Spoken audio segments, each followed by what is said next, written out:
nas fronteiras do infinito. Rodrigo, no bloco de hoje, eu queria explorar com você aqui uma notícia que me chamou a atenção, que saiu recentemente e que já está no nosso blog do Clube Centauri, e que relaciona algumas informações que a gente passa durante algumas fases do colégio. Então, acredito que você também deve ter visto a informação de que por aí, né, você viu por aí essa informação de que os relâmpagos podem ter sido um grande ingrediente, uma coisa muito importante para o início da vida, certo? Aqui na Terra, dizem que foi isso que ajudou a criar os compostos químicos que foram se tornando cada vez mais complexos há bilhões de anos atrás. Mas a questão que eu levanto aqui nesse bloco, com você e com quem nos ouve, como é que acontece? Como é que aconteceria em outros planetas? Será que esses relâmpagos em mundos alienígenas, em mundos diferentes, também poderiam dar esse empurrãozinho inicial para a vida, dado uma sopa primordial? Cai um raio lá e temos a sopa do começo da vida. Essa sopa primordial que deu a origem, né, uma origem não tão conhecida assim, né, da vida aqui na Terra, realmente dá o que falar. Se já é difícil para a gente estudar o que acontece aqui na Terra, né, imagina estudar a vida fora da Terra. Então, os astrobiólogos têm um grande desafio pela frente e essa é uma das perguntas mais fascinantes que a gente tem, né, Marco? E parece que nós temos alguma resposta possível sobre esse tema. Ou seria mais dúvidas? Eu não vou dar spoilers logo de cara, mas algumas vezes as respostas que a gente obtém nem sempre são daquelas mais positivas. Mas vamos lá, vamos caminhando por esse estudo. Liderado por Denis Sergeyev, um exoclimatólogo, veja só, Rodrigo, da Universidade de Bristol. Ele simulou como seriam relâmpagos em planetas com travamento de maré. Aqueles que, como a nossa Lua em relação à Terra, mostram sempre a mesma face. Né? De novo, né, a gente sempre volta nesse assunto, né? A Lua, ela aponta sempre a mesma face para a gente, porque ela também tem o seu período de rotação, e esse período de rotação, ele é síncrono com o seu período de translação, dado esse travamento de maré. E um exemplo disso é o planeta, um exoplaneta, chamado Próxima Bzinho, e esse Bzinho é como se fosse um B minúsculo mesmo para aqueles que nos ouvem, que orbita a estrela mais próxima do Sol, a Próxima Centauri. E quando um exoclimatólogo fala, a gente tem que ouvir, né? Próxima B é um dos exoplanetas mais estudados, justamente por ser tão perto, né? E ter características também muito parecidas com a Terra. Lembrando que a Próxima B ficou muito famosa recentemente, né? Com a possibilidade de ela estar aí no que a gente chama de zona habitável. Mas ele está em travamento de maré e o clima deve ser um pouco diferente do nosso. Pois é.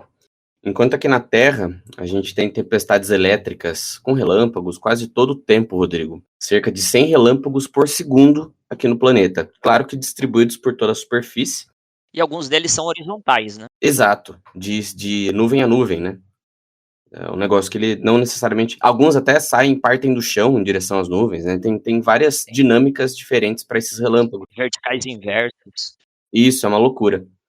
E essas simulações com travamento de maré, eles apresentam muito menos atividade, né? As simulações mostram cerca de apenas alguns por segundo e em atmosferas bem mais finas que a nossa, o que faz toda a diferença. Principalmente se a atmosfera for mais densa, né? O que será que acontece? Bom, até onde eu li, Rodrigo, se a atmosfera for maior, com cerca de 10 vezes a da Terra, aí a coisa pode piorar. Um raio a cada poucos minutos. E além disso, como o planeta não gira, né, o calor fica concentrado no lado diurno. Né, ou seja, não é que ele não gira, ele está em travamento de maré, travamento gravitacional, ali mostrando sempre a mesma face para sua estrela. Isso cria algumas correntes de jato muito intensas, por conta dessa fixação da temperatura em uma única região. Os relâmpagos acabam se concentrando em áreas muito específicas, principalmente perto daquela que é chamada de terminador. sabe? Aquela quando você tem a mudança do dia para a noite, aquela linha que divide o dia da noite. E que aqui na Terra, ela caminha, esse terminador, ele caminha conforme a rotação do planeta. E essa linha é onde se concentram a grande maioria dos relâmpagos nesse planeta, dadas essas simulações. E então, basicamente, se esses relâmpagos eles são raros, difíceis de acontecer e ainda por cima mal distribuídos, provavelmente isso vai complicar aí a receita para que a gente tenha vida, né? Pois é, e aqui é o que eu estava dizendo antes em relação ao spoiler da notícia nem sempre ser tão positiva. Bom, aqui na Terra, os relâmpagos ajudaram, né, a criar as bases moleculares pré-bióticas que são essenciais para a vida. Mas nesses planetas, a baixa frequência e a distribuição completamente desigual desses relâmpagos podem não ser suficiente para gerar os compostos necessários, né? Sem contar que o lado diurno pode ser tão quente que nem seja capaz de sustentar a vida. Lembrando que tem outro aspecto que a gente já comentou em algumas outras oportunidades, né, Rodrigo? Que a gente está sempre comparando a vida na qual a gente conhece os mecanismos. Se surgirem vida de outras formas, a gente precisaria ter contato primeiro com elas, caso elas existam, e daí estudá-las com maior profundidade. Mas até o momento, conforme a vida que a gente conhece, que a gente sabe como ela se manifesta, como que ela avança durante as suas fases, a temperatura como ela é dada numa dinâmica planetária como essa, descrita no sistema, não é capaz de sustentar a vida.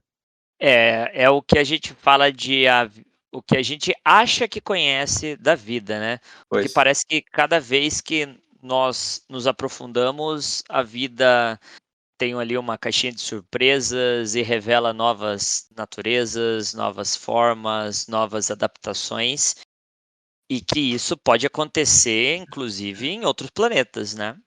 Pois é. E é como diz o próprio artigo que gerou a notícia que a gente está relatando aqui, pessoal. A história da vida a história de vida desses exoplanetas ainda não está nem escrita, nem contada, nem mesmo descoberta, se é que ela existe.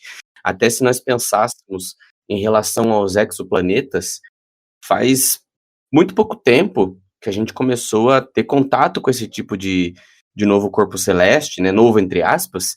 E se a gente for para além, né, o Rodrigo citou antes aí sobre os astrobiólogos, é uma ciência em plena emergência.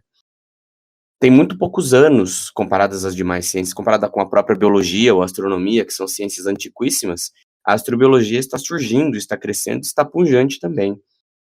Então, assim, nada do que nós temos hoje é definitivo. Muito estudo precisa ainda ser feito, e a vida demonstrou pra gente que que ela consegue encontrar suas próprias formas de lidar com as adversidades. E os astrobiólogos, acho que são um dos grupos de pesquisas mais capazes de conseguir teorizar possibilidades e, por que não, prever potenciais formas de vidas de outros formatos